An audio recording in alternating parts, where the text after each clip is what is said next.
Welcome to the Parsha Themes Shir. It's Parsha Vayeira, and it is for the Refuah Shalema of Moshe Shimon ben Leah Esther Chaya Halevi.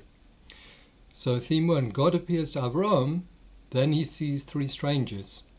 Vayeira elov HaShem, v'hu yoshev pesach ha'oel k'chom hayom. And Hashem appeared to him, it means to Avraham, and he was sitting at the entrance of the tent in the intense heat of the day.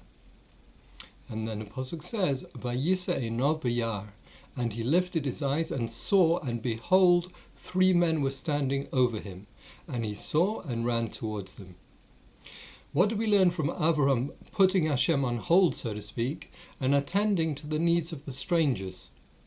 That by serving God's creatures, we are serving God himself, says the Midrash. We honor God by honoring his image. In other words, humankind, who we are all created in God's image. Therefore, in verse 2, the visitors are spoken of as standing above Avraham, nitzavim olav, whereas in verse 8, Avraham is described as standing above them, omed alehem. So at first, the visitors were higher than Avraham because they were angels and he a mere human being. But after he gave them food, drink and shelter, demonstrating his care and kindness, he stood even higher than the angels. Ve'ela bakor ratz Avraham, and to the herd Avraham ran. This demonstrates Avraham's eagerness to carry out the great mitzvah of hospitality. This essential positive trait is termed zerizus, or alacrity. It's the second level of spiritual achievement described in Mesilas Yesharim, The Path of the Just, by Rav Moshe Chaim Luzzatto. Now, traits of the tzaddik or righteous person. The verse states, Ve'ekcho pas lechem, I will fetch a morsel of bread. However, ultimately, Avram presents his guests with a sumptuous feast, for which he slaughters and prepares 3 animals. This demonstrates that a tzaddik or righteous person says little but does much, whereas a rosha, the opposite, an evil person, says much but doesn't even do a little. That's from the Gemara in Bava Metzia. Now, were these angels or were they people? The 3 angels appear as humans, at the beginning at least. The verse here describes them as people, but a short time later they are described as angels. On the Pishat level, a simple understanding, we can infer that any human interaction can actually be a divine communication, a message from Hashem. Our task is to work out the message God is actually sending us. Also, as Rabbi Levi said, to Avraham, whose spiritual strength was great, they looked like men, but to Lot, they appeared as angels because his strength was feeble. Now, visiting the sick or comforting people.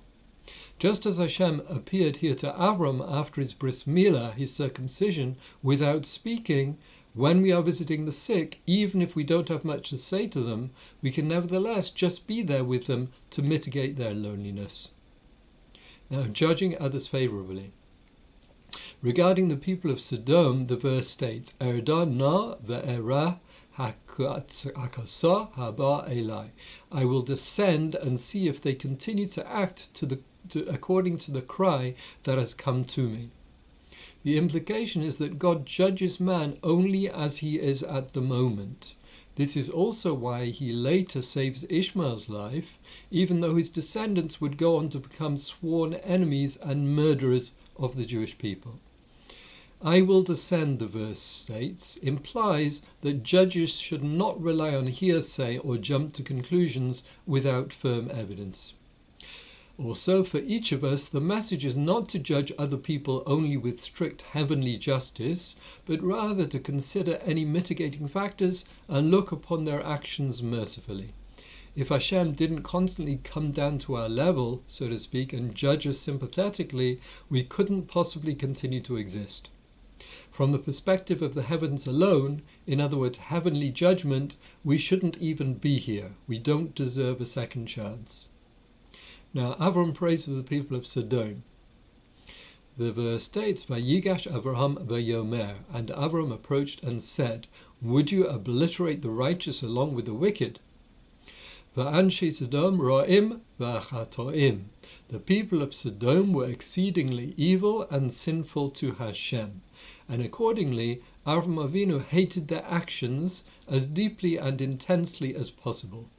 Nonetheless, Avraham Avinu was concerned with their welfare, as a father concerns himself with the welfare of a wayward son. Hence his plea to HaShem to spare them.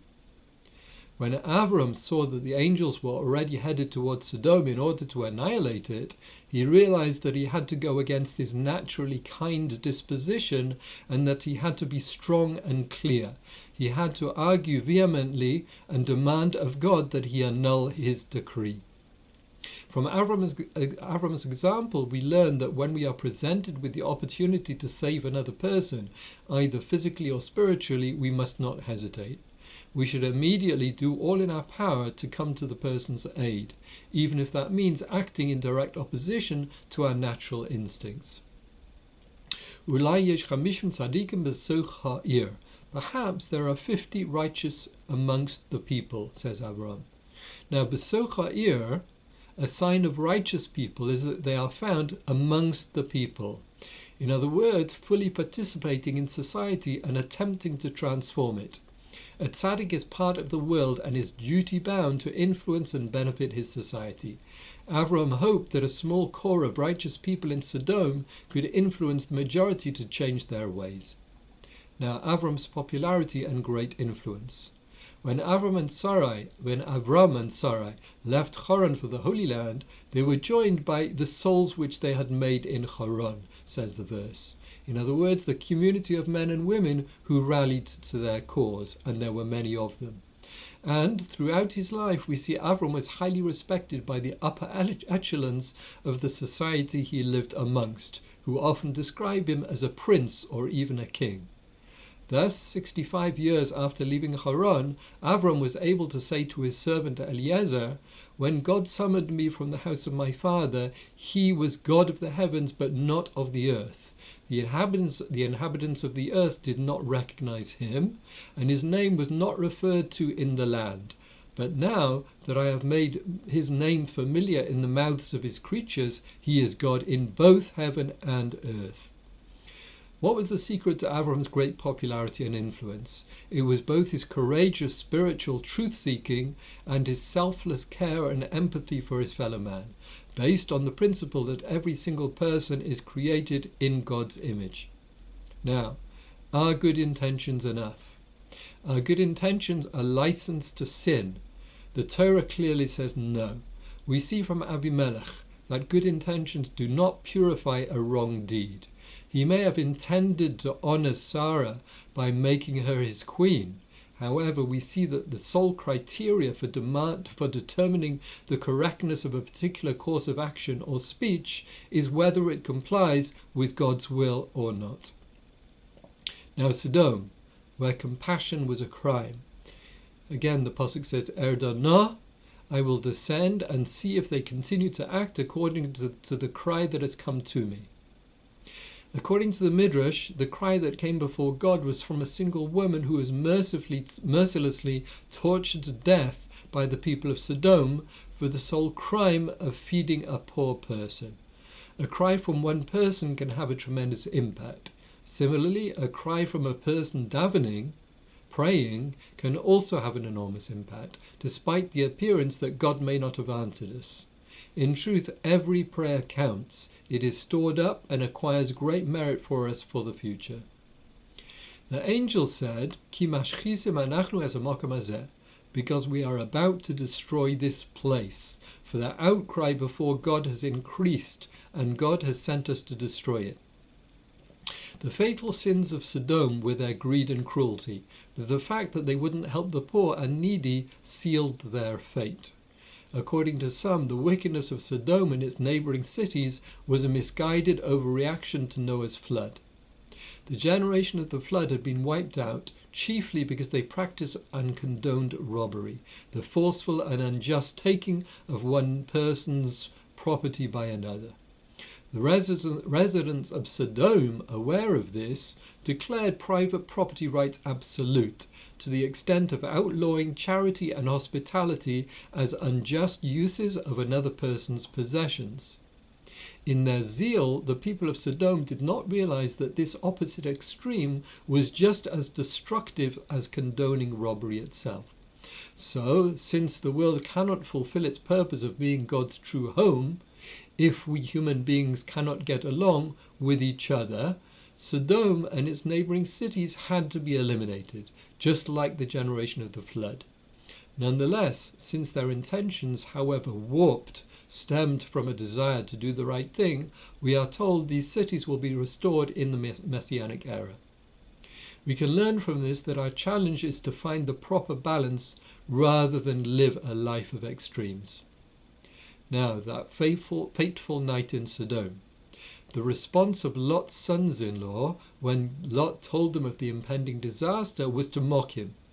Vayehi kemutzachek. He, Lot, seemed like a jester in their eyes. Mockery makes serious discussion impossible because every valid point is met with a contemptuous joke. As the sages say, one jest repels 100 rebukes. We should stay well away from mockery. Lot knew from the angels that only the area of Sodom, not the whole world, was in danger of destruction. Yet he went along with his daughter's ploy to seduce him even on the second night when he knew what they were planning. This proves Lot's penchant for immorality and incest. Now the Akeida, the binding of Yitzchak, of Isaac. The Rambam explains that the intent of this test was twofold: to inform us of the perimeters of love and awe of God, how very far it extends, and also to inform us how prophets truly believed in that which was revealed to them by God during prophecy, that all that a prophet sees in the vision of prophecy is authentic and true for the prophet, who doesn't doubt any part of it. The Rambam goes on to say, the proof lies in that Avraham agreed to offer his only son whom he loved as he was commanded, even though this command came in a dream or a vision. He would not have done so, of course, if there had been the slightest doubt in his mind about the veracity of the prophecy, of the vision or dream. Most commentators describe the Akeida as Avraham's most difficult test, as it went against his core trait of chesed, kindness.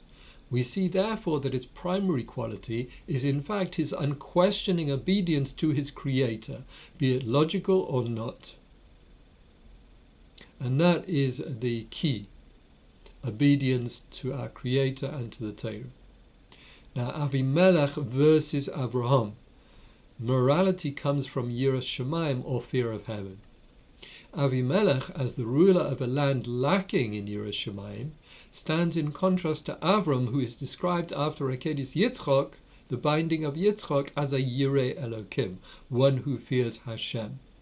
This praise of Avraham is especially significant in light of what he personified. Avraham is singled out for his commitment la'asos tzedakah u'mishpat, one who acts with righteousness and justice. The legacy of Avraham is one of gemilas chasodim, performing acts of loving kindness to his fellow man. Yet the crowning glory of Avraham is his being described as a Yireh Elokim, one who fears HaShem. The Torah is giving us the correct perspective on interpersonal conduct. Ultimately, the only assurance of a commitment to justice and kindness is when these ideals are part of a commitment to Yiras HaShem, to fear of God. If ethics and morality are defined by man, what today may be unethical may tomorrow become acceptable behavior. A society will only be a lasting, just and kind one if it is rooted in Yiras Shamayim and true and eternal Torah principles. Now, Lot versus Avraham. What are we living for? At the beginning of Parshas Lech Lecha, the Torah, describing Avram's departure to Eretz Israel, says that Avram went as Hashem had commanded him, and Lot went with him. But the very next verse says that Avram took Sarai his wife and his nephew Lot. We see that at first Lot went willingly with Avram, but then Avram needed to take him forcefully. It seems that there were two conflicting forces guiding Lot's actions. He recognized that there was one God and that this truth required accompanying Avraham on his spiritual journey. However, whilst knowing the truth, his desires in life did not necessarily include leaving behind his whole life for a spiritual quest. He loved money, and traveling as a pauper did not promise great riches. Thus Lot recognized the truth in Avram's teachings and the obligations that accompanied this recognition.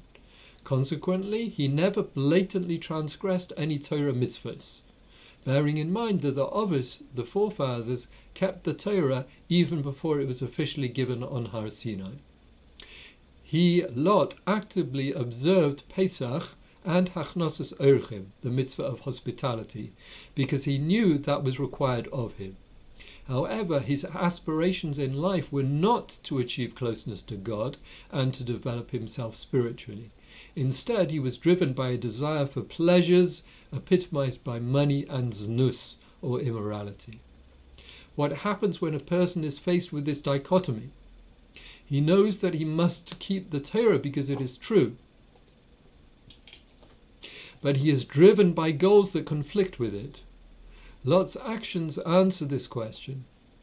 He could never bring himself to sin, but deep down he wanted to fulfill his desires.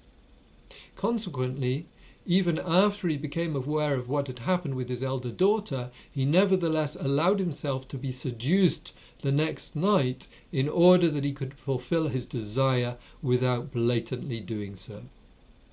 Another outcome of Lot's character is that he made his life decisions that clearly indicated where his heart lay.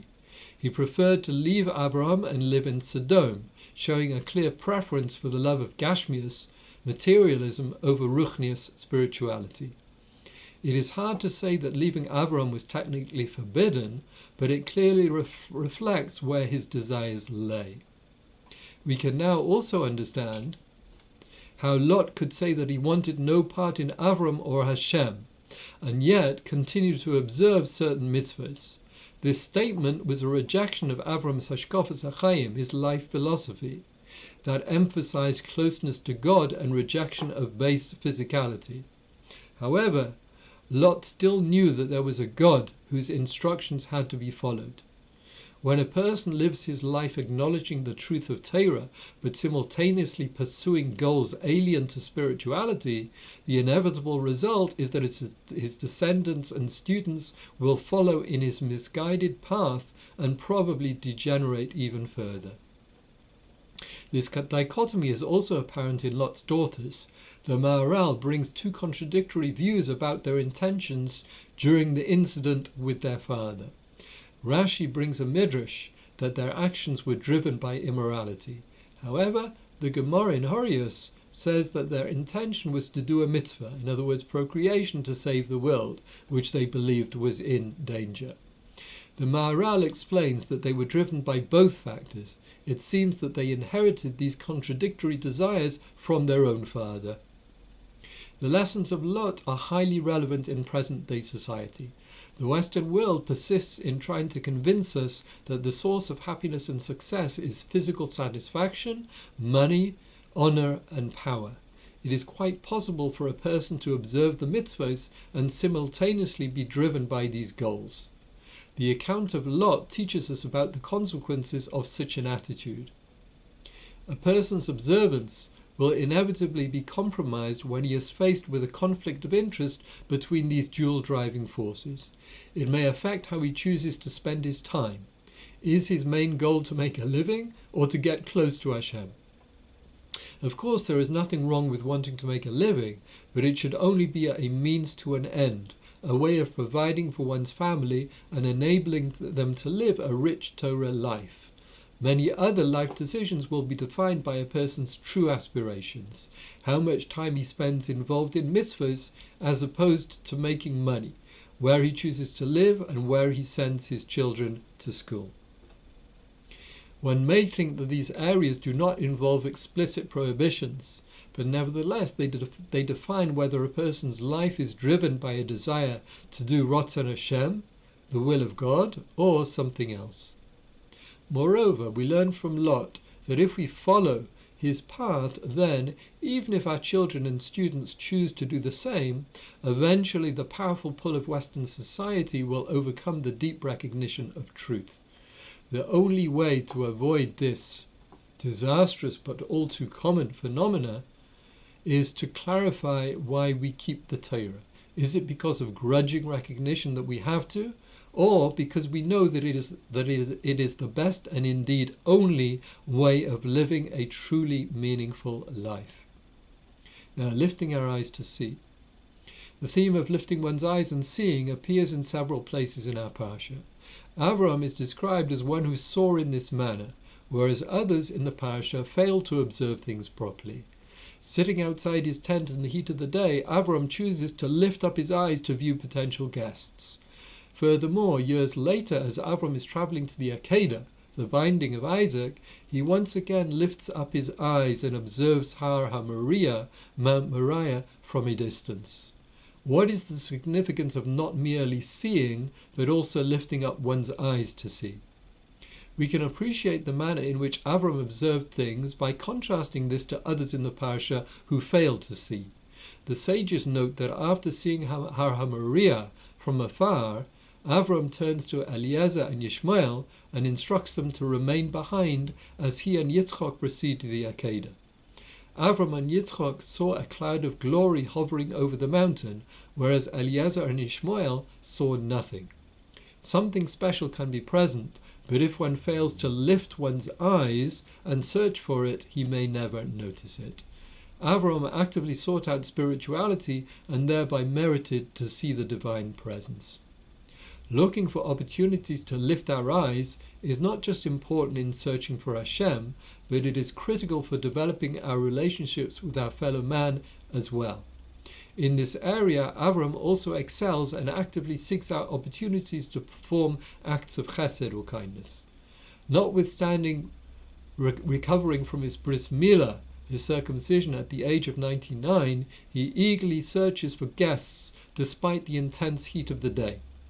In contrast to when Avraham lifts up his eyes and sees the potential guests, Hagar also finds herself in a situation in which she can perform a great chesed. Her son Yishmael is ill and in great need of her care. But rather than comforting her suffering child, she deliberately distances herself by saying, "I do not want to watch him die." Hagar had not learned from Avraham regarding how to search for opportunities to perform chesed. Rather, she chose to close her eyes and ignore the dire situation that presented itself. It is not coincidental that Yishmael did not see the divine presence as he stood before Har HaMoriah. He had not learned from his father to seize the opportunity and search for it. Rather, he followed the path of his mother Hagar's example of turning away. As the descendants of Avraham Avinu, we must follow his legacy of always lifting our eyes and finding ways to connect to HaShem and our fellow man. By actively searching for spiritual growth, we will merit that HaShem will look to us as well. At the culmination of the Akeida, Avraham names the very place that would later house the Beis HaMikdash Hashem Yiras. HaShem will see, now known as Yerushalayim or Jerusalem. May we soon merit the fulfillment of the prophecy of Yeshayahu, "Lift your eyes and see that your children have gathered to come to you." We yearn to see the day that the place in which Hashem sees will once again serve as our vehicle to see his presence and inspire us to follow in his ways by bestowing chesed upon one another. And that's the end of this year for Parsha Vayeira. And next week, God willing, we will be here again for the next Parsha. Thank you for watching. Have a good evening and a good week.